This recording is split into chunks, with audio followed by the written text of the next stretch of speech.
My boyfriend is telling me to come outside, he isn't there. My boyfriend works late hours, and when I know he's on his way to my house, I'll sit and wait for him in the kitchen to greet him. The main door is in front of me while the back porch one is behind me. He tends to come through that one so my dog doesn't bark. He called me a few minutes ago and said he just left work and he's on his way, so I did my normal and sat at the kitchen table scrolling on my phone until I got the outside text.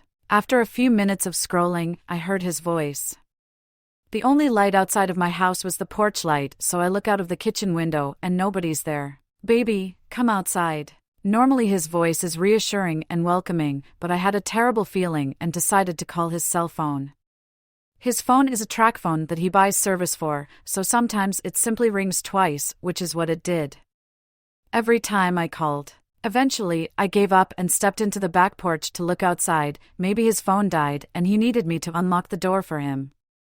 I could feel my heart drop when I remembered the door was unlocked.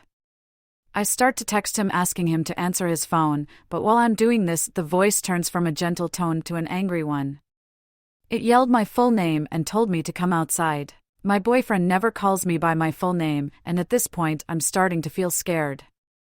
I looked outside, and it now knows that I'm not in the kitchen and that I looked out of the back porch window. I call him again. After what felt like hours, he answered in a concerned way, apologizing because his phone was on vibrate as well as it not working. "Why are you telling me to come outside?" Those were the first words I said. There was an immediate silence over the line. "What do you mean?" "I'm just now on your road." He sounded worried, but I could tell he thought I was pranking him. The voice was getting angrier by the second. It cussed at me and eventually started banging on the door. It was so loud that even my boyfriend could hear it through the phone. I heard the car speed up, then the sound of gravel from him pulling into my driveway.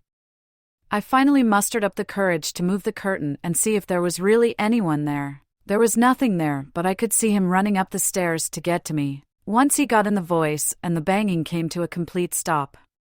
I stood shaken while he looked around my yard only to see a deer running away on its hind legs, just for the front two to hit the ground in front of it as it went into the nearby woods. We didn't sleep much that night, and eventually we plan on moving somewhere that's closer to the city as my house is out of the way from any other people.